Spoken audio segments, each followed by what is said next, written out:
Welcome to Everything Life and Real Estate. Let's get started with our hosts, Linda McKissick and Dana Gentry.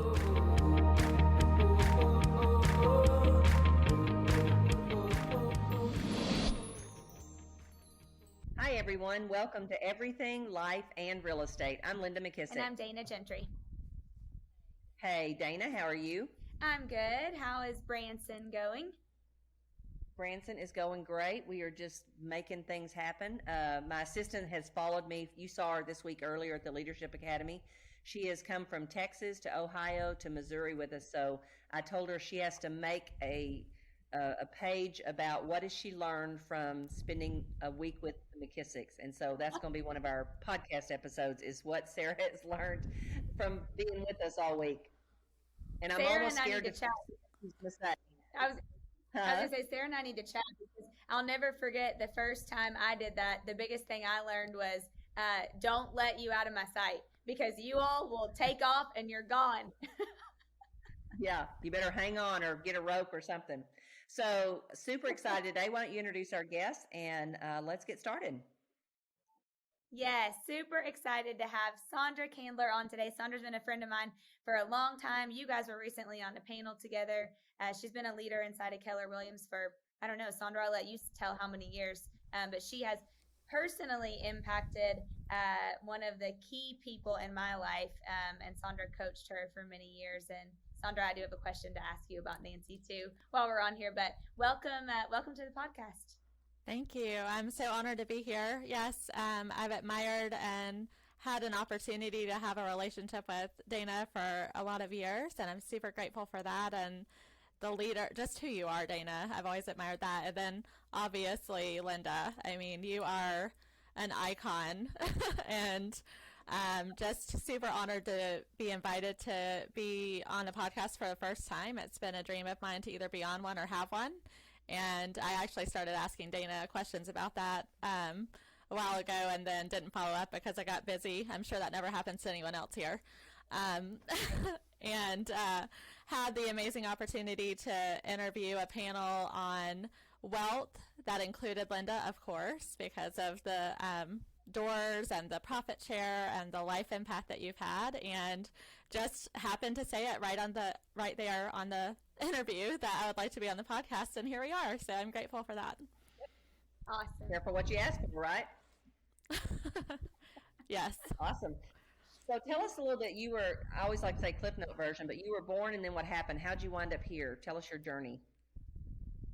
Yeah, so I was born in Rock Hill, South Carolina, just south of Charlotte, and I was born to an amazing mama and an amazing dad who happened to navigate some tough things in his life that caused him to handle some things differently than maybe others of us would choose to as a parent. And my mom was amazing. We would walk to church, and even when we didn't have a car, she worked 4 jobs and still made time to read books to us at night, which is so awesome.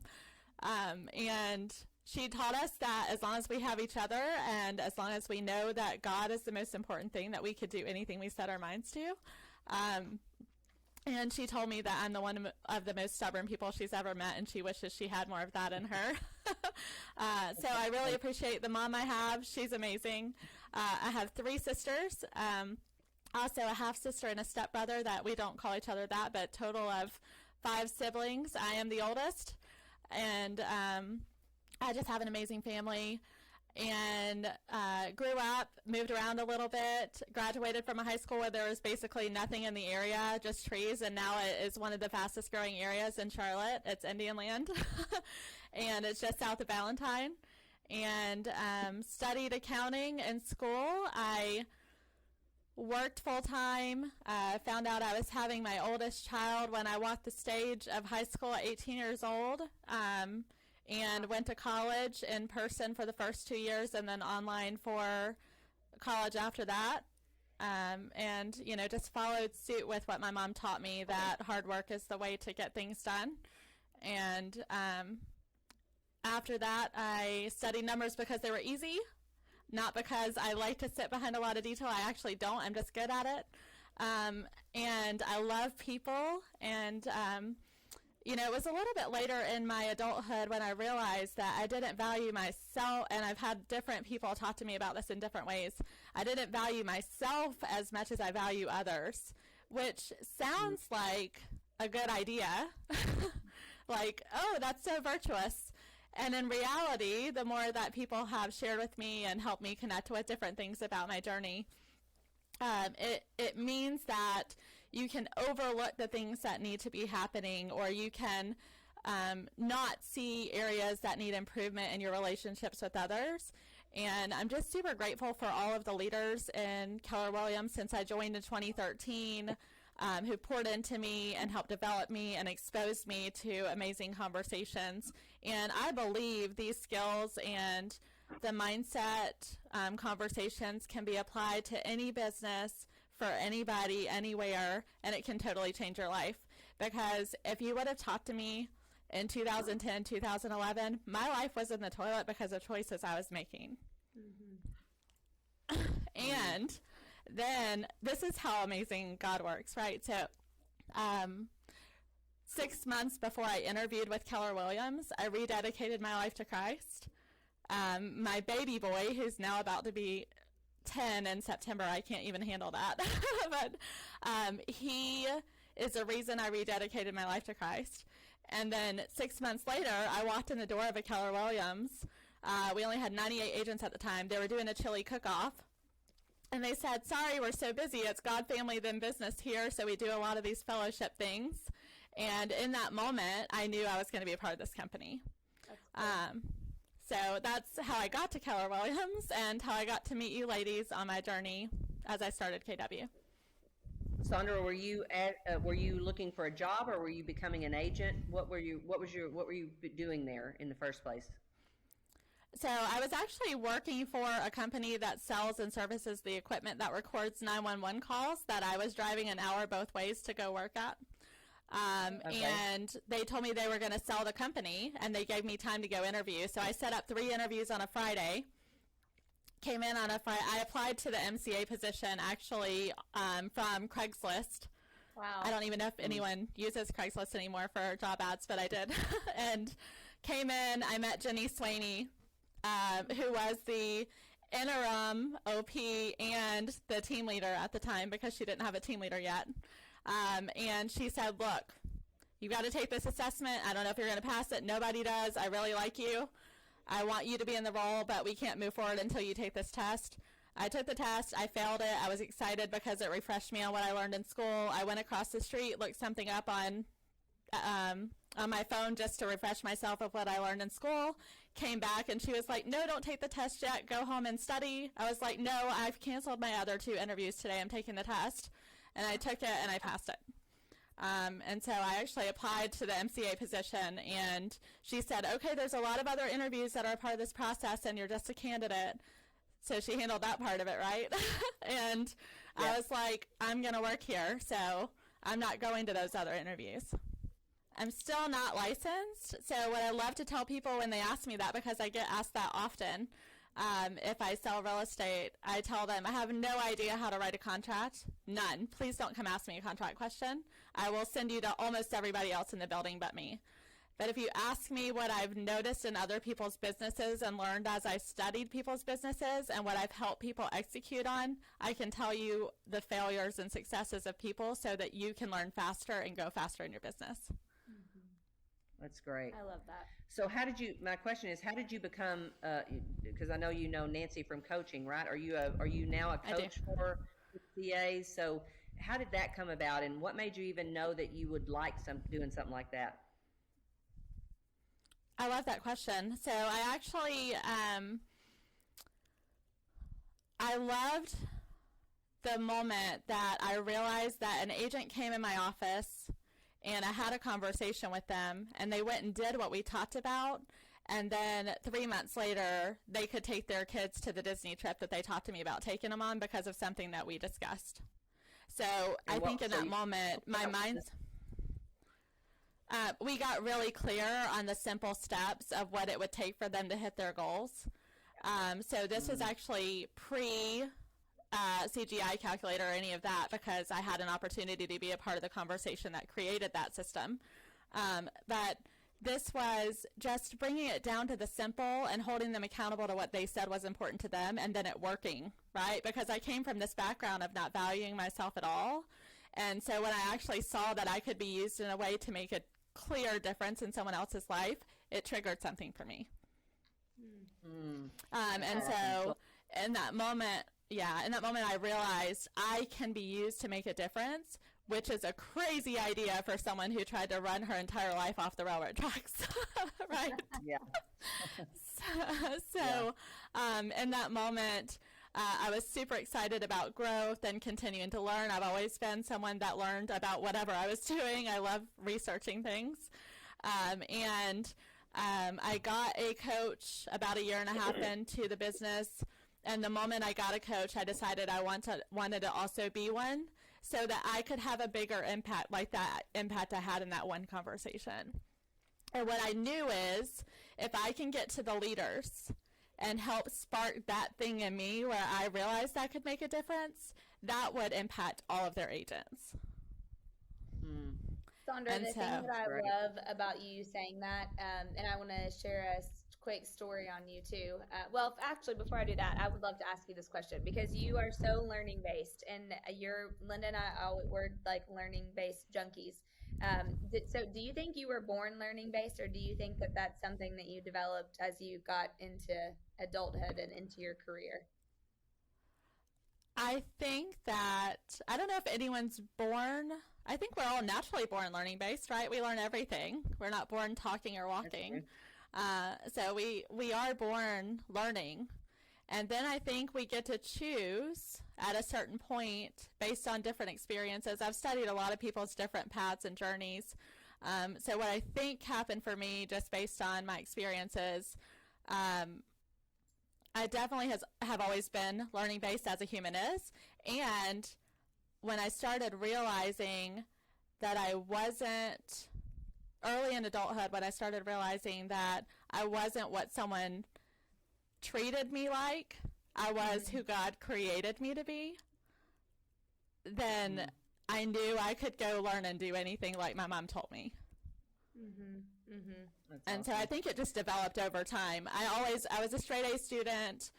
I skipped half of my senior year and still had straight A's. I was going to fail because of absences, and my mom was like, "What are you doing?"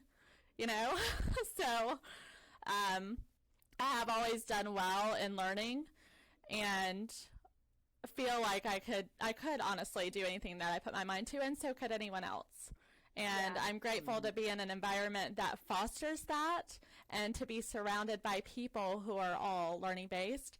And I know that being a part of MAPS coaching and learning from people like Diana Kokoska and being held to a higher standard of executing on what I learned has made a huge impact on who I am as a mom, and helping my kids navigate really tough things, and who I am as a business partner, and who I am as a friend to people, right? I think it's really impacted who I am. And you know what? I have off days. And the great thing is, I've studied enough to have the tools to know when I do, which can be a curse, right? And then I also have studied enough to know what to do in the moment that I realize I'm in one. Yeah. That I'm having an off day. Yeah. That's great. One of the things that I love about you is, so you coached Nancy, who is the CFO of my organizations for many, many years, and she recently got another coach. And so one of our meetings, I said to her, "How's it going with your new coach?" And she said, "I really like them." And I said, "Good, I'm so glad." And followed quickly by, "But they're not Saundra." And I said, but here's the thing, here's the point that I want to make. I said, "Well, what's the biggest difference?" And she said, "I'm getting the practical steps and the answers and the things that I need, but I'm not being pushed out of my comfort zone." And she said, "Saundra pushed me out of my comfort zone and stretched me." And she said, "I hated that at the time, but now that I look back on it," she said, "I loved it. I'm so grateful for that." And she shared a story. She said one time she told me that if I was going to be, in leadership and keep learning about leaders and being a leader, I needed to go get in conversation with leaders. And so they had Bold going on at the time. And she said, Saundra said, I want you by the end of the session to have gone up, talked to the Bold coach, take a selfie with them and send me the selfie so that I know that you did it. Which, for us, we would be like, oh, fun, let's go take a selfie. For Nancy was like, wanted to puke for a week leading up to it. And she was like, I cannot do this. And so she told me that example and she said, and you know what? I did it. And she said, and I love Scott Toombs to this day. And he's my friend. And she said, and Saundra really pushed me. So I wanted to honor you and tell you that story. And two, what is it that you think, what in your experience in regards to coaching, what is it in you, or what advice would you give other coaches to really connect with their clients like that and to really truly help them have bigger lives? Because you helped Nancy, you pushed her, and I mean, her life is so much bigger. Thank you. She is someone special. I don't, and here I go again, right? I can hear that narrative in my mind. I think that I'm just super grateful for the people that surround me every day, that remind me in the moments that I still go back to that I'm not enough that I dealt with from when I was 7 years old, that all of us navigate for different reasons in different ways. I'm just grateful for the way that people remind me of all the awesome things about me and don't let me shrink down. And I would just say that in any given moment, if someone is off track talking about a task or being busy or being distracted or anything, right? Our job as a coach is to remind them of why we got into this relationship together, which is the same as reminding an agent why they got into real estate, right? So these are very, very... the market center path as a leader to an agent and the path for me as a coach to a leader is very similar. When you pay attention to what is the real purpose of being here. And the real purpose for me of being a coach in someone else's life is I intend to leave them better off than I found them. Because I choose to, after lots of not doing it in my life, I choose to surround myself and be intentional about connecting with and having time with people that help me be better, because God chose to save me and help me be used in people's lives. And you have to take that responsibility seriously. If the past year and a half hasn't taught us anything, it's reminded us another time for many of us, tons of times in our lives how we've been reminded that we're not promised tomorrow. And if we don't take every conversation we have an opportunity to have with the next person seriously, then why are we here? Like, what is our real purpose here if we're not looking at the person in front of us, realizing the gift that they are and helping them realize the gift that they are and not letting them shrink down? Right? Yeah, I love that. And that is the purpose. I think of being about here. with my own coach, and I think what you're doing, Saundra, is you're talking, when you talk about what's the real purpose of being here, it's kind of like what Jimmy always likes to say, we're just going to talk about the elephant in the room. Rather than skirt all around whatever, let's just get right to the core, to the point that really is going to make the biggest difference. And I noticed that with my own coach. I'll go into my call most weeks going, I have no idea what we're going to talk about. There isn't a thing, that could work or help or whatever. And I swear every time I get off that call and I think, thank God for Terry, because she brings it right awesome. back to something I told her that I wanted to accomplish, or she'll ask me a question and I'm like, we're off to the races. So I think that's what a good coach does is, we're on to so many other things that they bring us back to what we said was important to us in the first place. The question that just popped up when you were talking that I really love to ask people when they get in their stuff, because I'm an expert at getting in mine so I can recognize it quickly, is, what are you up to in life? Like, okay, all the things you just said, all the problems, all the circumstances, all the detail. what are you up to with this life that you have today? And when they get clear or are reminded of what they told me they're up to in life, the rest of the details fall into place.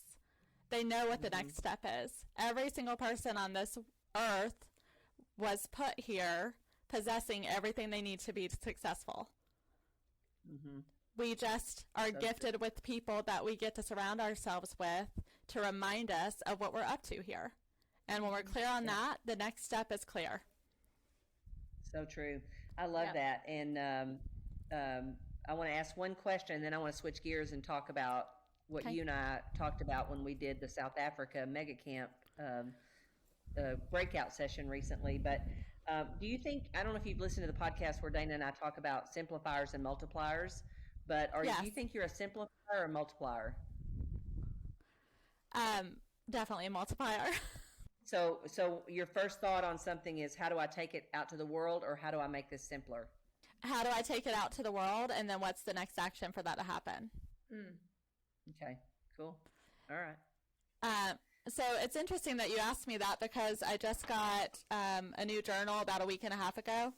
And in the front of it, it asks what the top 3 goals are that you have in the next year. And my number one goal that I wrote down, and because I am a coach and because you have coaches, you'll know why I'm sharing this on here. The number one thing I wrote down is I will be an international trainer and coach by December 31st of 2022. And so that is the answer to your question, right? My goal is, how do I go help the most amount of people possible understand the responsibility they have and how equipped they are to go make a difference in the lives of everyone in their community.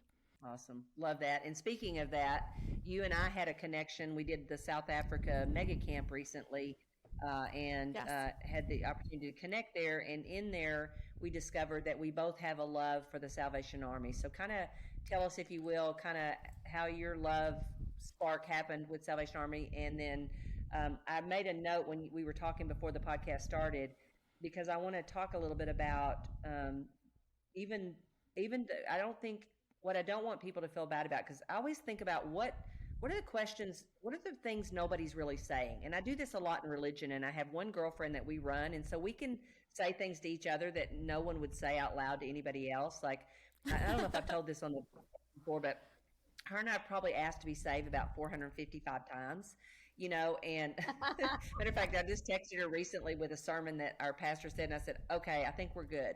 But it's funny because nobody would say that out loud, right? But I would like to say the things out loud that I think people are thinking and they feel bad about thinking. So when I think about charity and giving, it's so funny. And you talked about, before we started the podcast, about you ask people what makes you cry.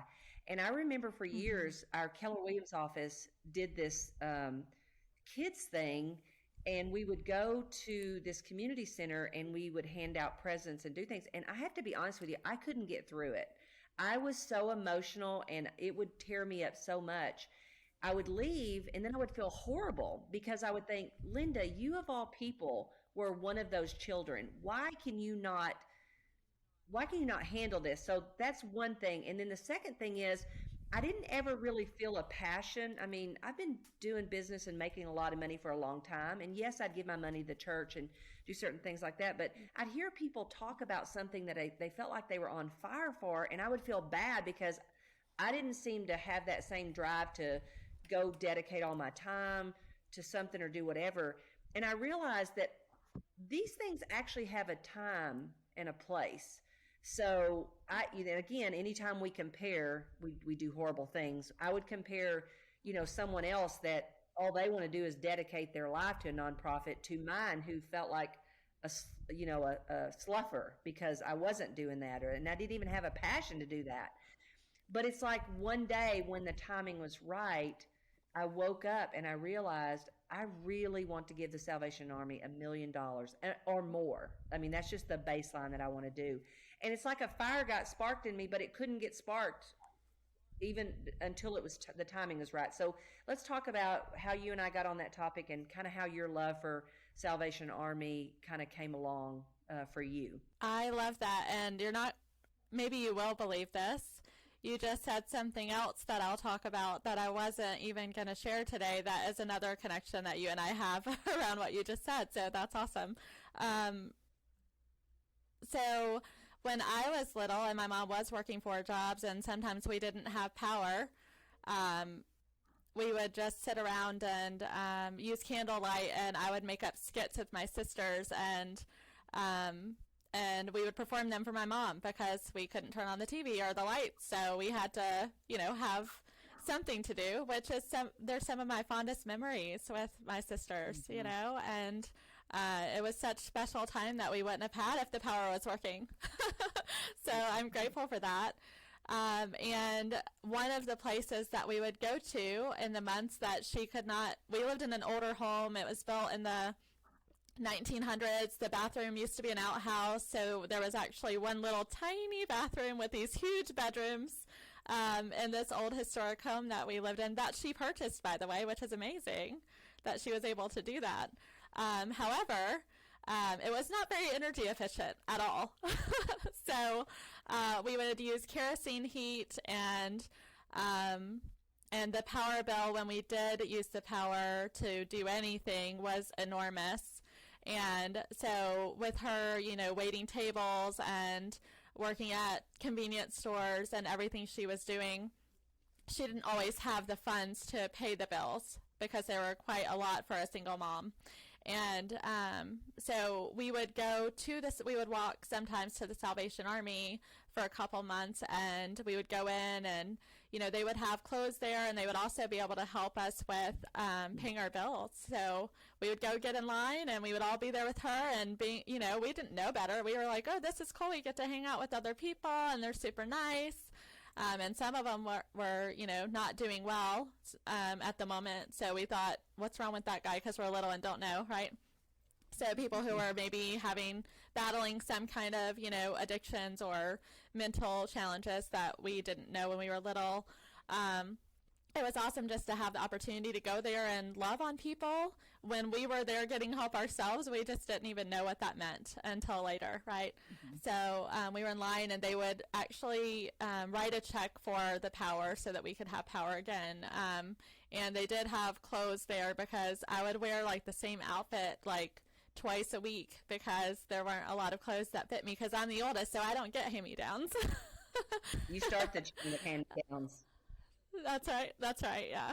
You start the chain of hand-me-downs. So I'm just super grateful. There were so many other things and people and organizations that played a huge role at that time in our lives when I was little that are near and dear to my heart, and the Salvation Army is certainly one of them.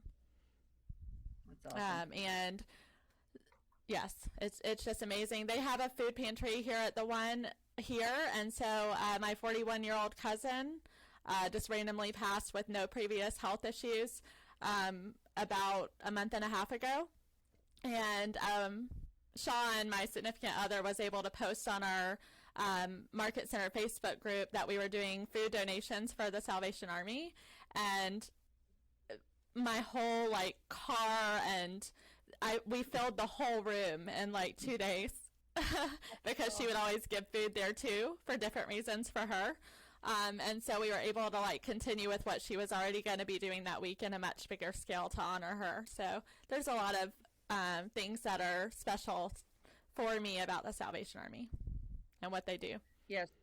So what do you think when people can find something they're connected to that the question you like to ask people is what is that question you like to ask? What makes you cry? Why do you ask that? Yes.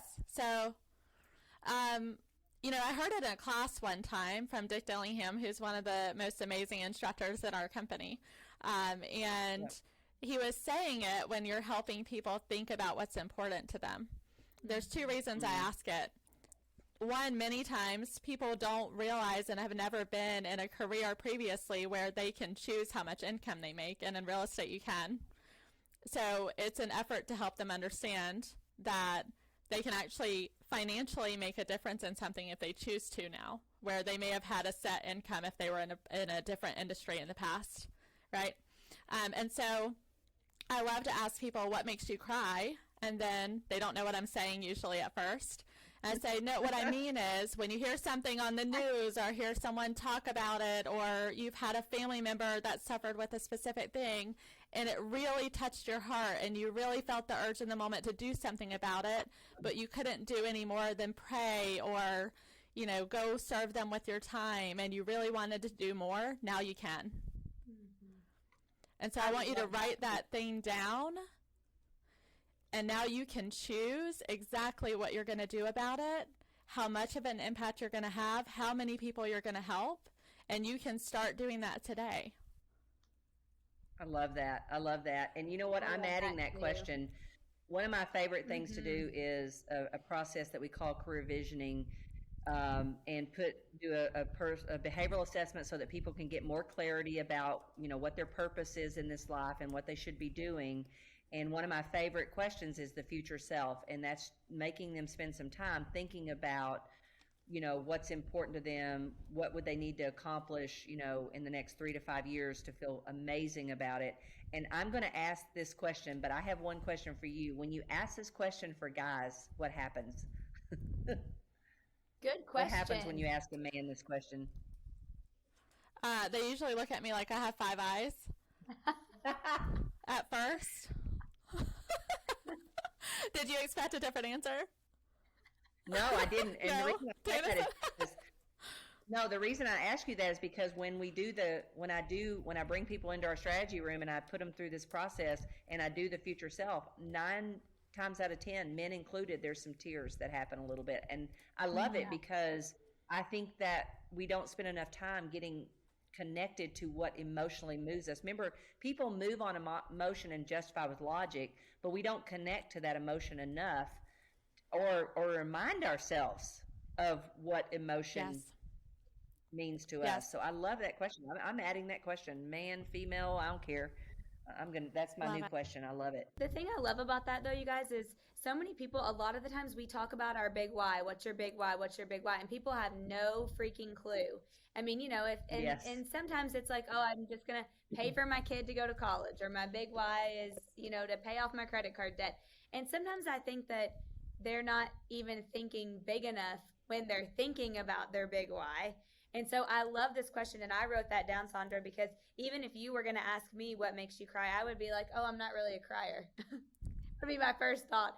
But then to go further and say, okay, but when you're thinking about what those things that are really important to you that really like tug on your heartstrings, that's a totally different way of thinking about it and could connect somebody to their big why if they have no clue, you know, what their big why is, or if they struggle with thinking that it might even not be big enough. I just think this is so great. I love that. Absolutely. I've had that experience plenty of times. Well, I just think about in my processes when I've taken people through this process, and I've taken so many top agents and agents through this process, I think what I also discover is what's their grit, what is motivating them to succeed. A lot of times this will be the key connection. I'm going to think about this even more moving forward, but I think a key connection is if they can tap into this is also what's going to make them have grit to whatever they need to have to accomplish what they need to accomplish. It's going to be their motivation for why they get up and do what they do. I love this. This is powerful. As we wrap up, what would be a final thought or some idea you'd want to share with everyone? And Dana, if you have a final question, I'll let it end with you and Saundra. I would just say that, you know, as we're approaching the time of year where we do vision board and we do business planning and we do life planning, don't forget that the time to do that is by the end of September, so that if you are in real estate, that you have plenty of time to start the year off strong. And I would challenge you to do it in 2 ways this time. Instead of just having one general vision of what you intend to have at the end of the year, why don't you have 2 pieces? Why don't you have it in living life, so all of the things you intend to have for your family, and also in the ways you're going to give life. So I would just challenge you to have 2 vision boards for every person listening.